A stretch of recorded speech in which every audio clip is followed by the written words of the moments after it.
அனைவருக்கும் வணக்கம். இன்னைக்கு நாம பிகின் சீக்ரெட்ஸில் என்ன பார்க்க போகிறோம் அப்படின்னா, லக்ஷ்மி தேவி உங்கள் வீட்டிற்கு வந்து பணமழை கொட்டணுமா? அப்போ இந்த பொருட்களில் ஒன்றை வாசலில் வையுங்க. வாங்க இன்னைக்கு அதை பற்றி பார்க்கலாம். அனைவருமே வாழ்க்கையில் வெற்றியும் செழிப்பும் பெற வேண்டும் என விரும்புகிறார்கள்.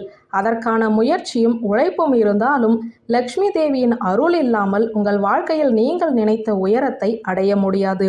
உங்கள் வீட்டிற்கு லக்ஷ்மி தேவி நுழைய வேண்டும் என்றால் அதற்கான ஏற்பாடுகளை நீங்கள் செய்ய வேண்டும். லக்ஷ்மி தேவி உங்கள் வீட்டிற்குள் நுழைவதற்கு உங்களின் நுழைவாயில் மிகவும் முக்கியமானது. உங்கள் வீட்டின் நுழைவாயில் நேர்மறை ஆற்றலையும் செழிப்பையும் இருக்கும் நுழைவாயிலாகும். உங்கள் வீட்டின் நுழைவாயிலில் லக்ஷ்மி தேவி நுழைய நீங்கள் என்னென்ன பொருட்களை வைக்க வேண்டும் என்று தான் இந்த வீடியோவில் பார்க்க போகிறோம். லக்ஷ்மி தேவியை ஈர்ப்பது உங்கள் வீட்டிற்குள் அவர் நுழையும் பாதையை ஒளிரச் செய்வதிலிருந்து தொடங்குகிறது.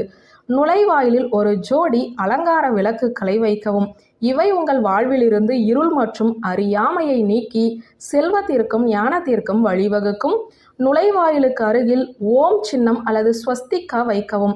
இந்த புனித சின்னங்கள் எதிர்மறை ஆற்றல்களை விரட்டும், நேர்மறை அதிர்வுகளை தூண்டும் என நம்பப்படுகிறது. இது லக்ஷ்மி தேவியின் இருப்புக்கான இணக்கமான சூழலையும் உருவாக்குகிறது. அலங்கார வளைவு அல்லது தோரணம் தொங்கவிடுவதன் மூலம் உங்கள் நுழைவாயிலின் அழகியலை மேம்படுத்தலாம். அழகான பூக்கள் மற்றும் மா இலைகளால் அலங்கரிக்கவும். இது உங்கள் இல்லத்திற்கு அழகை சேர்ப்பது மட்டுமல்லாத கருவுறுதல் மற்றும் வளர்ச்சியையும் குறிக்கிறது. சிக்கலான ரங்கோலி வடிவங்களுடன் உங்கள் நுழைவாயிலை அலங்கரிக்கவும். ரங்கோலி என்பது கலையின் ஒரு வடிவம் மட்டுமல்ல, தெய்வங்களுக்கான அழைப்பாகவும் கருதப்படுகிறது. செழிப்பை குறிக்க சிவப்பு மற்றும் மஞ்சள் போன்ற நல்ல வண்ணங்களை தேர்ந்தெடுக்கவும். நுழைவாயிலில் ஒரு சங்கு மற்றும் ஒரு சிறிய மணியை வைக்கவும். சங்கின் சத்தம் சுற்றுப்புறத்தை சுத்தப்படுத்துவதாக நம்பப்படுகிறது. அதே நேரத்தில் மணியின் சத்தம் எதிர்மறையை அகற்றும் என நம்பப்படுகிறது. இது லக்ஷ்மி தேவியை வரவேற்க சரியான கலவையாகவும் அமைகிறது. நுழைவாயிலுக்கு அருகில் உள்ள சுவரில் ஒரு சிறிய கண்ணாடியை தொங்கவிடுங்கள். வாஸ்து சாஸ்திரத்தில் கண்ணாடிகள் எதிர்மறை ஆற்றல்களை திசை திருப்பும், நேர்மறையானவற்றை ஈர்க்கும் என நம்பப்படுகிறது. இது லக்ஷ்மி தேவியை வரவேற்க உதவும்.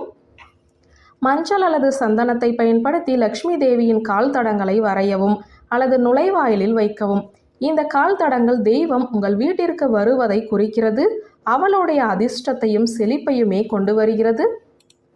வியூவர்ஸ், இந்த வீடியோ உங்களுக்கு பிடித்திருந்தால் லைக், கமெண்ட், ஷேர் பண்ணுங்க. நன்றி.